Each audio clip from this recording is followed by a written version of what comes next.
capítulo 11, verso 27.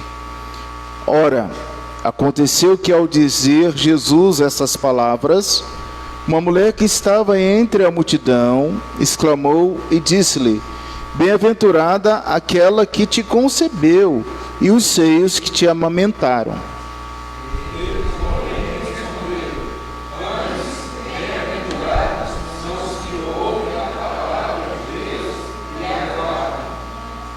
Como afluísse as multidões, passou Jesus a dizer: Esta é a geração perversa, pede sinal, mas nenhum sinal lhe será dado, senão o de Jonas.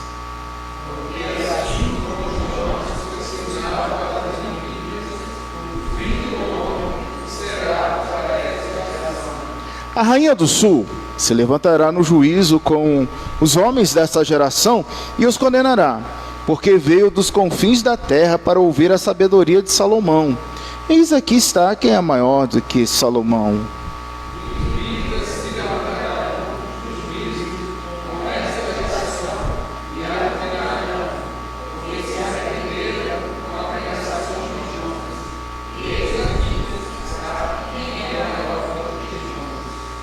Meus irmãos queridos, nós vamos hoje nessa noite ter como objetivo verificar a palavra de Deus e guardá-la no nosso coração são os maiores sinais que possam ser dados. A pergunta reflexiva para todos nós essa noite é por que as pessoas pedem ou querem ver sinais? Por que as pessoas pedem sinais ou querem ver sinais?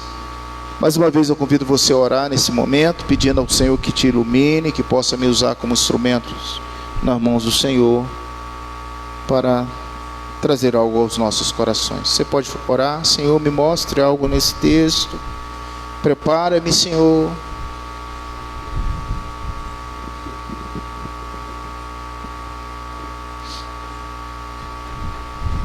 Pai, a Tua palavra já foi lida, e nesse momento, Senhor, pedimos a Tua iluminação. Que nós possamos, ó Deus, nesse momento, observar o que o Dr. Lucas queria dizer ao seu amigo Teófilo. E que nós possamos, nesse momento, Senhor, aprender a Tua palavra. Ministra aos nossos corações, ó Deus, algo novo. Nós possamos ter o pensamento, Senhor, ou se aproximar muito do pensamento de Teófilo e da igreja do século primitivo. Ó Deus, que nós possamos nesse momento aplicar a Tua palavra em nossos corações. Deus, nós não queremos ver sinais, nós queremos ver a Tua palavra, que é viva e que é eficaz, em nome de Jesus. Amém. Meus irmãos queridos, nós estamos quase na metade do capítulo de número 11. Você tem visto que o capítulo de número 11 é um capítulo bem extenso. Muitas coisas já aconteceram aqui. Nós já aprendemos a orar, nós já tivemos consciência de o que é a importância da oração. Depois, no segundo momento, o Senhor Jesus, ele vai ser insultado, porque um grupo de fariseus, de escribas e de pessoas com corações duros, vão atribuir Jesus, sendo ele o maioral dos demônios, vão atribuir o santo ao profano, vão escarnecer e vão até mesmo blasfemar contra o Senhor Jesus. Vimos na semana passada, do versículo 24 ao versículo de número 26, a estratégia de Satanás. Qual é o perfil de uma casa vazia? Pode ser até mesmo uma casa pintada, mas sem a presença do Senhor Jesus é uma casa vazia. Vimos e estudamos o perigo de ter uma vida, uma mente vazia, sem a presença do Senhor. E observamos que as obras nessa vida, elas devem serem atribuídas a Cristo, não a Satanás em hipótese nenhuma. Nós estamos dentro desse contexto, e Jesus está muito duro respondendo aquelas pessoas que estavam ali, os fariseus, e também os escribas, e a grande multidão que se encontrava lá. Nós temos dois assuntos hoje. Nosso resumo nessa noite vai ser o verdadeiro sinal, considerado por Deus a pregação sincera, considerando o Evangelho de Cristo. Sem entender isso no final da nossa reflexão nessa noite, nós estaremos bem com o texto. Jesus, o verdadeiro sinal que nos é considerado por Deus hoje, é a pregação sincera, considerando o Evangelho de Cristo. Esse é o nosso resumo. Mas vamos olhar aqui. Do versículo 27 ao versículo 29 é a primeira história. Do versículo 29 ao versículo 32 é a segunda história. Depois de tudo isso, alguém vai fazer um elogio a Jesus. Do versículo 27 ao versículo 29, nós temos aqui nada mais, nada menos de que uma senhora que foi sincera, que fez um elogio sincero à mãe de Jesus. Feliz foi Maria, foi sua mãe, que te alimentou, que te colocou no colo. Mas Jesus, ele responde no versículo 28, antes bem-aventurados são os que ouvem a palavra de Deus e aguardam. Meus irmãos queridos, o que nós temos aqui no verso 27, não é surpreendente que Lucas tenha sido o único evangelista a registrar essa passagem. Uma das características extraordinárias do seu evangelho é que, em vez de introduzir alguns incidentes que revelam com que ternura e amor Jesus tratava as mulheres, e também como o presente caso, ele lhes dava uma resposta. É evidente que, à luz do versículo 27, essa senhora estava em pé no meio daquela multidão. Todos ouviram o elogio dessa senhora ao nosso Senhor Jesus Cristo. Ela ouvia o que ele ensinava, ela via, ela participava do auditório, mas finalmente sentiu-se tão profundamente impressionada e que, de uma arrebatada força de verdade, de sabedoria, ela vai então trazer à sua mente esse elogio, que bem-aventurada deve ser a sua mãe. Nada de errado ter aqui. Realmente Maria, ela foi bem-aventurada, agraciada, eleita por Deus, para que o Mestre viesse a esse mundo. Ele não pôde conter-se naquele momento, mas de repente, para que aquelas pessoas que estavam ali ouvindo e presenciassem todas as coisas, ele então vai destacar no verso 7 algo importante para todos nós.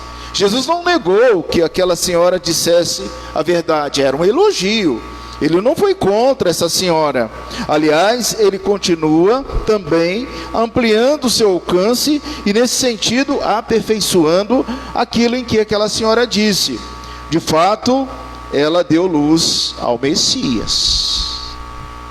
E se você pegar esse contexto agora e entender o que vai para baixo, sua mente vai clareando. Porque aquele que era o maior de todos estava ali presente. Que coisa interessante, meus irmãos, a gente observar isso. Acima de tudo, a bem-aventurança pessoal de Maria não consistia exclusivamente, nem ainda primariamente, mas Maria, de fato, dera luz ao Messias. E criteriosamente, dando ouvidos à palavra de Deus, rendeu-se à sua vontade. Confrontando com o ministério, ela disse a Gabriel: eis aqui a serva do Senhor, que faça-se comigo segundo a sua palavra. Já passamos por isso, já lemos essa história de Maria lá o ano passado, quando ela extrai um poema de louvor e de adoração ao Senhor. Não há dúvida no fato de que a sua fé vencer alguns obstáculos, até mesmo um momento difícil em que as mulheres passavam e viviam naquela época. As mulheres não eram reconhecidas dignamente por uma cultura totalmente contra aquela que Jesus veio incluir as mulheres, os velhos e as crianças. As mulheres, elas não eram reconhecidas naquele tempo. Elas eram prejudicadas em muitas coisas, mas Jesus, pelo contrário, ele veio, fez a inclusão do sexo feminino com muito carinho, com muito respeito. Isto, acima de tudo, era importante para todos, inclusive para ela, que ouvisse a palavra de Deus e observasse. Assim Lucas escreve dessa forma. Não sei se você conseguiu perceber nesses dois versículos, 27 e 28, a sensibilidade de Lucas, a sensibilidade de Jesus, como Jesus então ele vai introduzir aquilo que estava na cabeça dos fariseus, dos escribas e de muitos corações endurecidos, empedernidos que estavam ali. Ele diz: porém, antes felizes são os que ouvem a palavra de Deus e aguardam. Olha como nós somos felizes, irmãos, por estarmos nessa noite ouvindo a palavra de Deus e guardando em nosso coração. Guardei a tua palavra no meu coração para não pecar contra ti. Bom, depois desse fato, foi público e notório, como se afluíssem as multidões, veja o versículo 29, passou Jesus a dizer: esta é geração perversa, pede sinal, mas nenhum sinal lhe será dado, senão o de Jonas. A história agora, a ideia que nós temos a saber, é que a pregação autêntica, a pregação genuína, em primeiro lugar está em revelar o processo de arrependimento para a vida. Dá para a gente conversar sobre o arrependimento para a vida, porque nós temos colocado assim um ponto final no nosso estudo de terça-feira sobre esse assunto. O procedimento aqui agora é que Jonas prega arrependimento, e que Jesus vem anunciando o novo reino e anunciando o arrependimento. Jonas e Jesus são citados por Lucas, porque Lucas, o doutor, tem em mente algo muito importante quando nós falamos de sinal. E quando nós falamos de sinal, não é meramente sinais que as pessoas querem ver por aí. Por exemplo, um mato que pega fogo no alto do monte, uma estrela que cai dos céus, um anjo que entra na igreja com uma espada na mão, e que as pessoas ficam alucinadas para ver o movimento do anjo.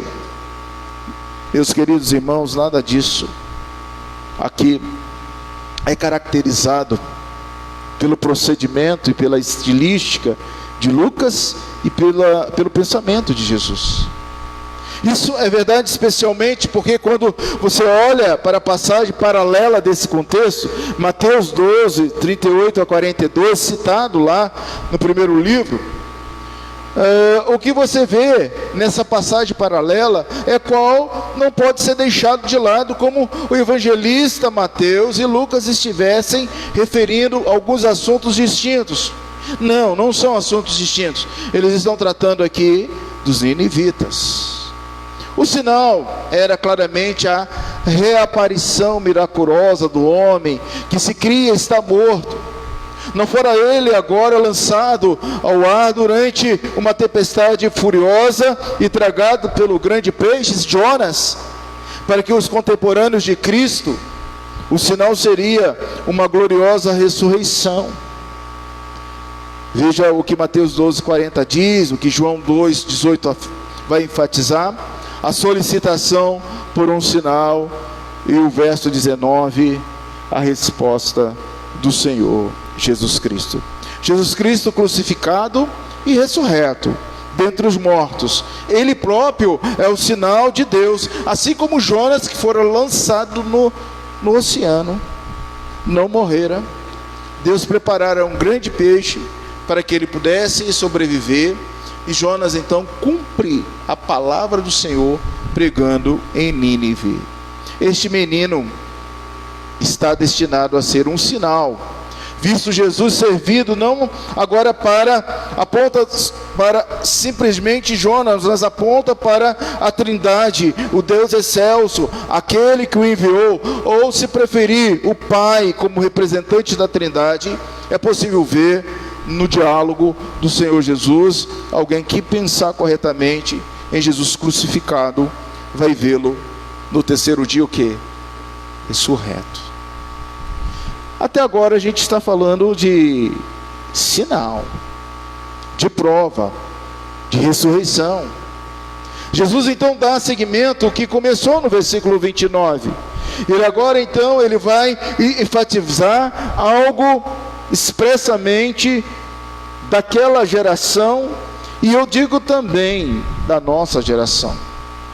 O verso 29, ou seja, enfatiza a perversidade do povo de sua geração, e ele faz isso agora olhando para os seus contemporâneos e citando o caso da rainha do sul. Irmãos, Jesus nada mais e nada menos que está citando o Velho Testamento, está pregando a palavra entre eles. Jesus não mandou cair um anjo dos céus, Jesus não pediu para a lua cair dos céus, Jesus não fez o mato pegar fogo, Jesus não fez nenhum sinal que eles queriam ver, mas Jesus, ele prega a palavra entre aquelas pessoas que estavam ali. Verso 31. A rainha do sul se levantará no juízo com os homens dessa geração e os condenará. Jesus disse aos seus ouvintes algo que vai acontecer no juízo final. Você sabe que um dia todos nós estaremos diante de Jesus, que nossos joelhos se dobrarão diante do Senhor Jesus. Nesse juízo final, todos estarão diante do Senhor. O pessoal do Velho Testamento, o pessoal do Novo Testamento, o pessoal da nossa geração, o pessoal que já passou antes da nossa geração. Se Jesus não voltar, o pessoal da outra geração, você e eu, um dia nós estaremos diante do Senhor Jesus, inclusive a rainha do sul.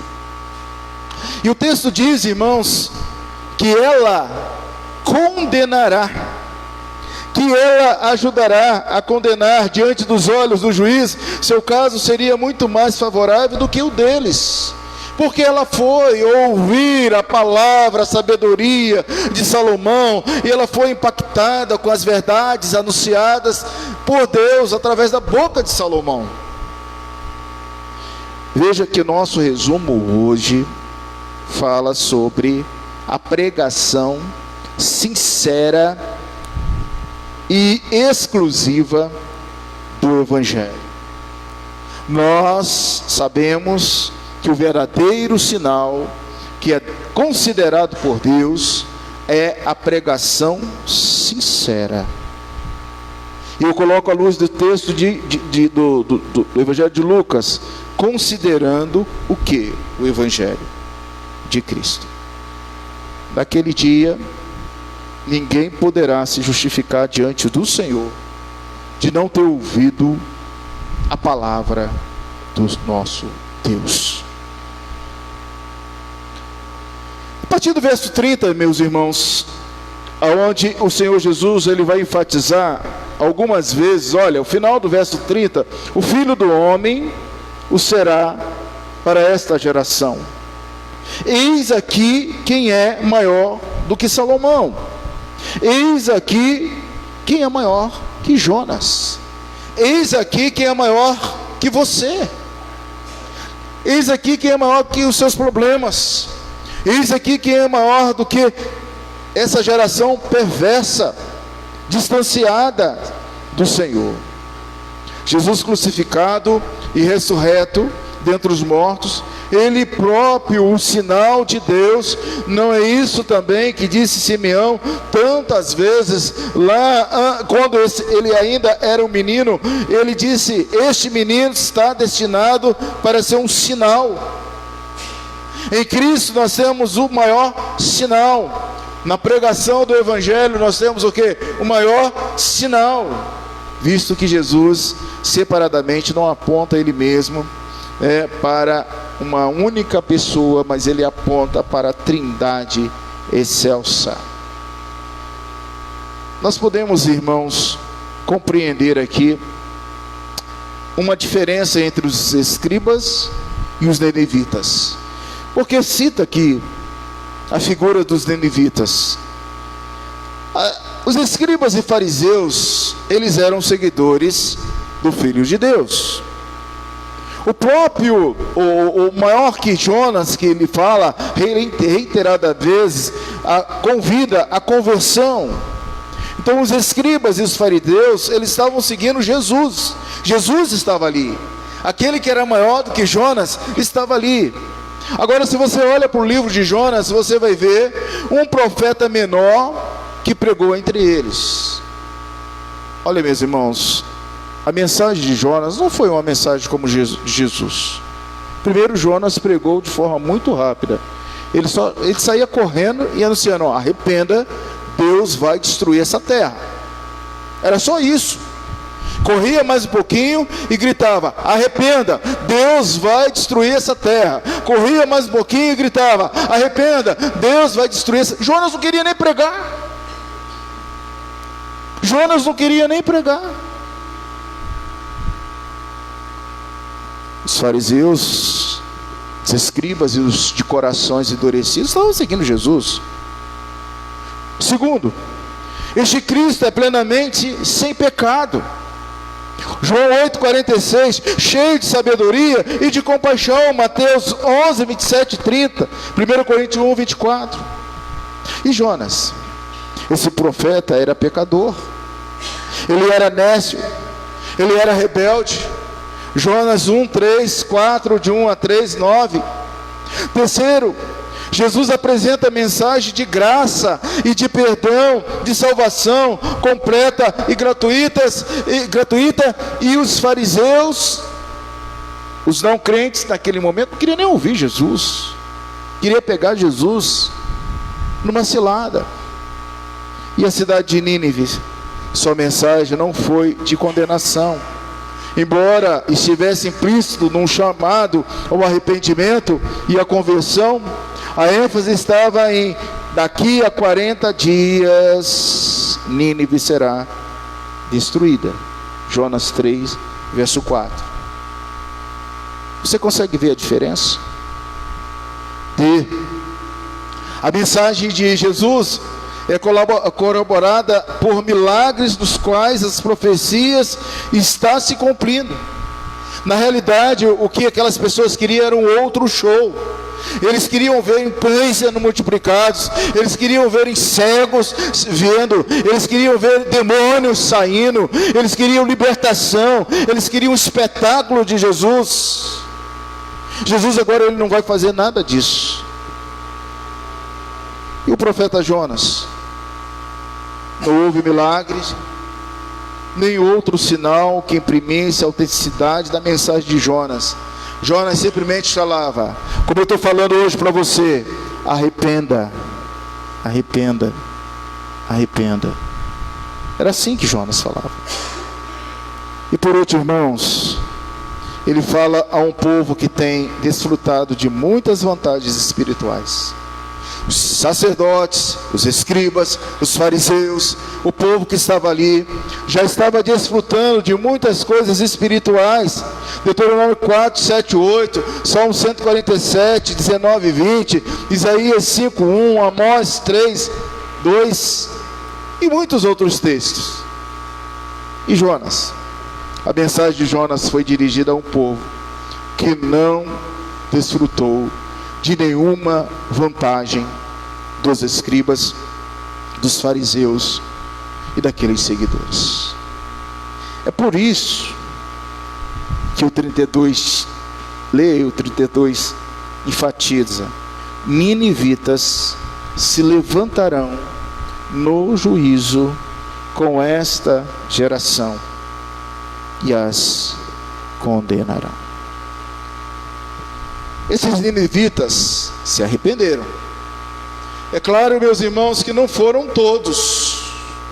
É claro que quando pregamos a palavra de Deus, nem todos vão aceitar, nem todos vão acatar, nem todos vão ter o choque espiritual, mas a probabilidade de você que está aqui nessa noite, de nós que estamos aqui nessa noite, acatarmos as palavras do Evangelho, da graça, do chamado de Deus, é é muito grande. Ele te chama hoje ao encontro maravilhoso. Pergunta-se: mas esse arrependimento dos ninivitas foi genuíno? Isto é, para a salvação? A resposta é que não foi. Do contrário, Nínive não teria sido destruída. Anos mais tarde essa cidade vai ser destruída. Mas a destruição dessa grande cidade, que ocorreu há cerca de 612 anos antes de Cristo, ou seja, durou até 612 anos antes de Cristo, cerca de 1,5 século depois da pregação de Jonas. É interessante a gente analisar que alguns foram salvos, se arrependeram com sinceridade, e esses estarão presentes no grande julgamento que vai acontecer. Você, meu irmão, você, minha irmã, estará presente nesse julgamento. Nós veremos esse julgamento. A Bíblia diz que nós estaremos presentes também. As Escrituras não afirmam que todos esses ninivitas tenham arrependidos para a vida genuína, mas indica que verdadeiramente alguns se converteram de fato e de direito. Aqui em Lucas, os fariseus, os escribas, são lembrados da grandeza de seu pecado em rejeitar e blasfemar a Cristo. Esse texto nos faz lembrar da blasfêmia dos fariseus, dos escribas, em atribuir a Cristo ser filho de Beelzebu. E a cidade de Nínive? O que é que nos faz lembrar? Que até os animais se vestiram de quê? De saco, de cinza, e se humilharam diante do Senhor. Você pode perceber essa diferença? A confissão de fé, meus irmãos, no capítulo 16, falando sobre as boas obras, diz: mas porque Deus, considerando-as em seu Filho, é servido aceitar e recompensar aquilo que é sincero, embora seja acompanhado de muitas fraquezas e imperfeições. O que nós queremos dizer? Ainda que Deus reconheça a pregação sincera que flua do seu coração, nossa vida muitas vezes passam por fraquezas e passam por imperfeições. Ninguém que está aqui nessa noite pode dizer que é 100% perfeito. Ninguém. O próprio Senhor Jesus, Ele nos ensinou na oração dominical, na oração do Pai Nosso: santificado seja o teu nome. Perdoa, Senhor, as nossas dívidas, os meus pecados. Senhor, perdoa-me. Não deixe-me cair em tentação, mas livra-me do mal. Então não há, irmãos, no coração do homem alguma coisa que possa justificar ou comparar-se com a grandeza. Vamos lá citar a escola dominical que estudamos hoje: a santidade do Deus Trino. Não há nada para a gente comparar aquilo que é santo, santo, santo.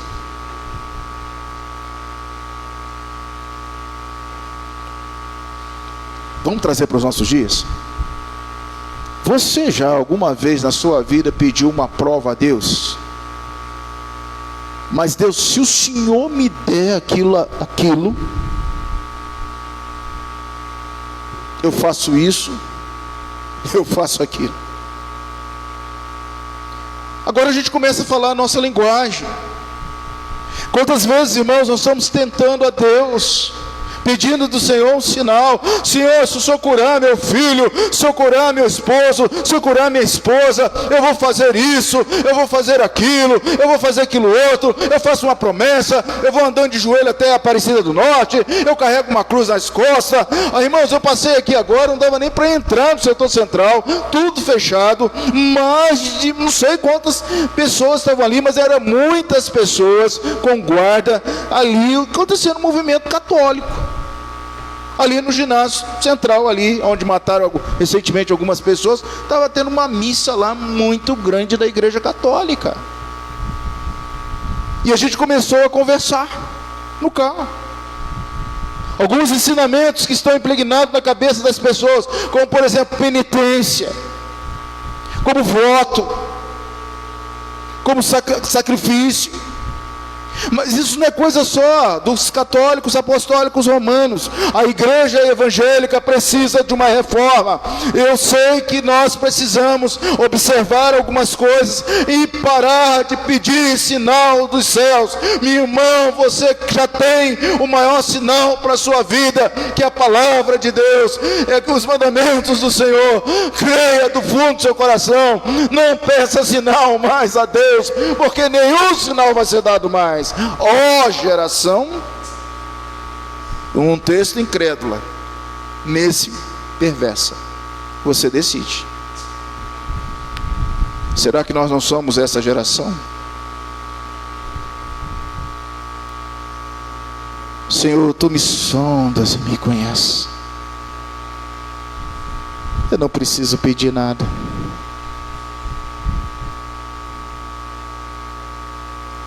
A gente vê na Bíblia algumas pessoas que entraram por esse caminho, viu? Homens de bem, gente usada, que votou. Voto de Jefté, Gideão. Alguns votaram. A consequência foi séria.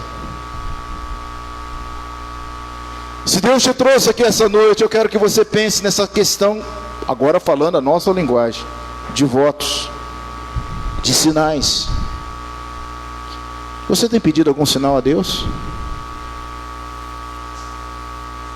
Não precisa não, meu irmão. Descansa no Senhor. Fale com Ele. Ele ensinou a gente a orar aqui atrás. Você não precisa pedir sinal ao Senhor. Busque a Ele, bata, clame, chore, ore.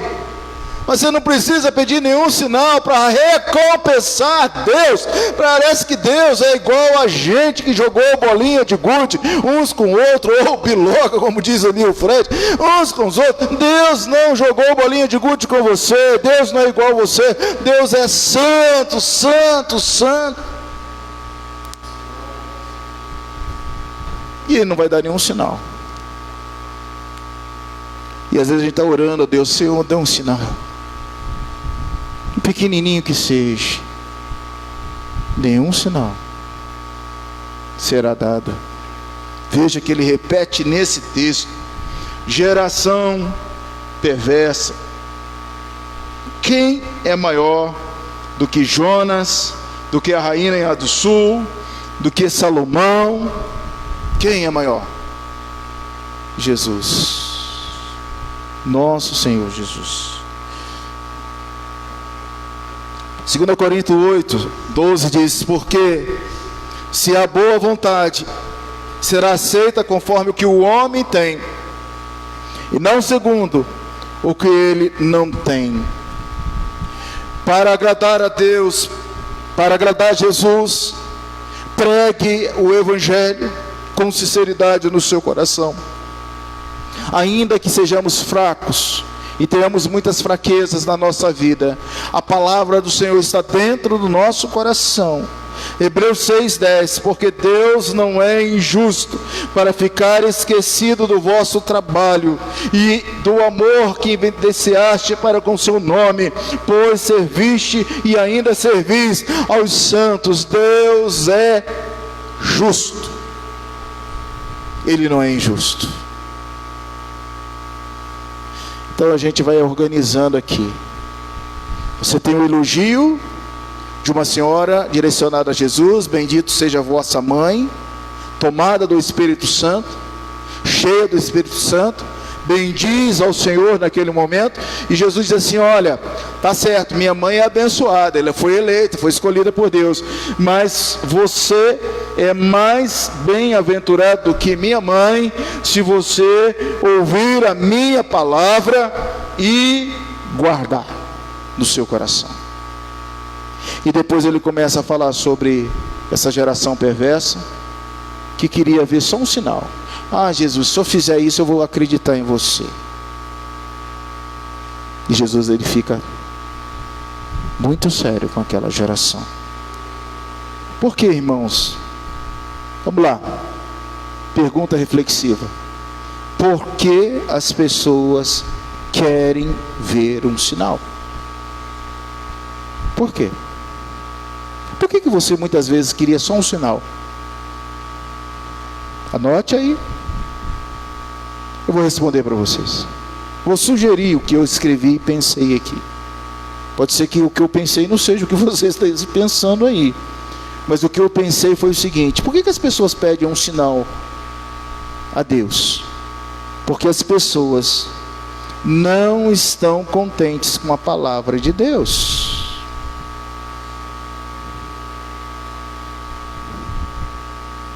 A Bíblia é uma revelação especial. Sim? Sim. Então, se ela é uma revelação especial, ela é mais do que um mero sinal. Ela revela de forma especial os propósitos de Deus para a nossa vida. Você não precisa de um mero sinal. A Bíblia é uma revelação especial. Ela demonstra a totalidade do ser de Deus. Ela demonstra o propósito de Deus. E ela mostra a autoridade plena de Jesus Cristo. Você precisa de algum sinal? Quer um sinal para a sua vida? Quer um sinal agora para a sua vida? Abra a Bíblia. Ela não é boca de Deus. Ela não fala com você. Ela não fala comigo.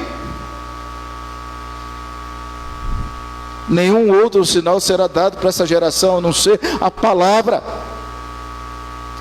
de Deus. É isso que Jesus está falando lá. E ele busca nos anais do Velho Testamento essas figuras. A rainha do sul, que foi aprender com Salomão, o próprio Salomão, o Jonas, que não queria nem pregar a palavra, mas que pregou a palavra, e Deus converteu uma cidade mais de 1,5 séculos.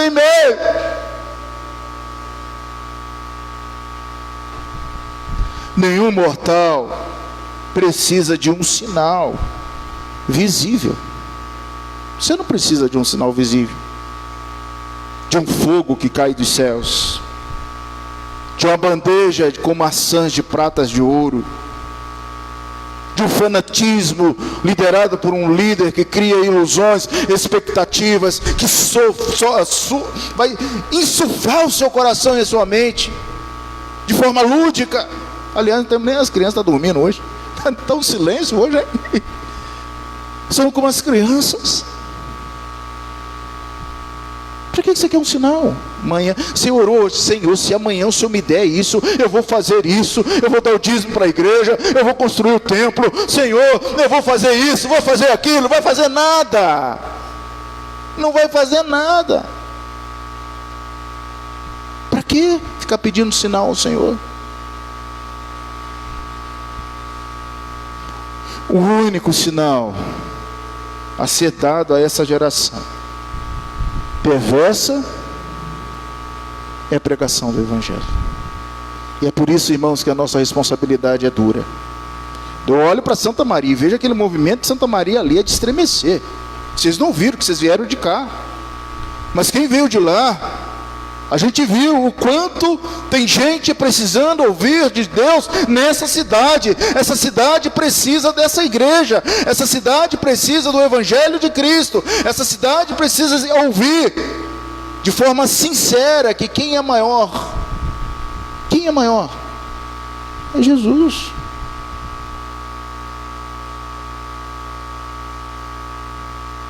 Última vez que eu cito essa fala aqui, e aí a Stephanie já pode tirar essa frase daqui.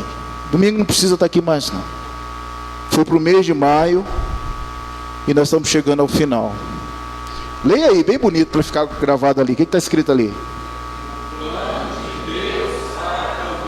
Hoje é o quê? Plano de Deus para a família. Hoje, nesse texto, neste contexto, é a pregação da palavra de Deus. Esse é o plano para a sua família. A última fala nesse tema do mês da família: pregue a palavra para o seu marido, para a sua filha, para a sua mãe, para quem vive com você. Pregue a palavra. Não tem outra coisa. Esta passagem, irmãos, nos ensinou algumas lições. Vamos ser sinceros. A primeira lição que essa passagem nos ensinou é que bem-aventurado, sim, bem-aventurado são aqueles que ouvem a palavra de Deus e as observam. Sai daqui hoje feliz da vida, porque você é uma pessoa que está me ouvindo, está ouvindo a palavra de Deus. É Deus falando conosco. Eu também estou me ouvindo. Isso é coisa maravilhosa. É uma bênção do Senhor. Uma explosão emocional, ainda que ela esteja arraigada na verdade, ela tem o seu valor. Não obstante, ninguém deve cuidar em dar o primeiro lugar ao que sobretudo é secundário. A gente sempre tem falado isso. O acessório segue ao principal. O que é o acessório? São todas as outras coisas da sua vida. Porque o principal é quem? Buscar em primeiro lugar o reino de Deus e a sua justiça, e todas as coisas serão acrescentadas. Isso é principal. Note o modo prudente como Jesus corrige e completa a declaração dessa senhora. Ele faz sem desanimá-la. Ele traz uma lição para nós. Você hoje pode ser uma pessoa diferente. Você pode sair dessa igreja hoje de forma diferente. Sua vida transformada, sua vida lavada, seu caráter restaurado, sua família curada, esse vazio existencial da sua alma preenchido. Basta você ouvir a palavra do Senhor e guardar no seu coração. É só isso.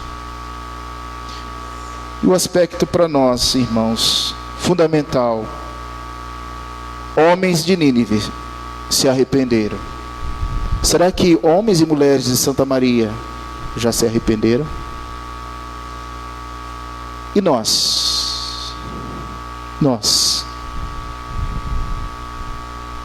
Maiores privilégios implica maiores responsabilidades. A quem muito deu, muito será cobrado, pedido. Nós estamos numa posição extraordinária, maravilhosamente maior do que todos esses homens, porque nós temos o Velho e o Novo Testamento. Nós podemos pensar, nós podemos discernir para a honra e glória do Senhor. Feche os seus olhos aí.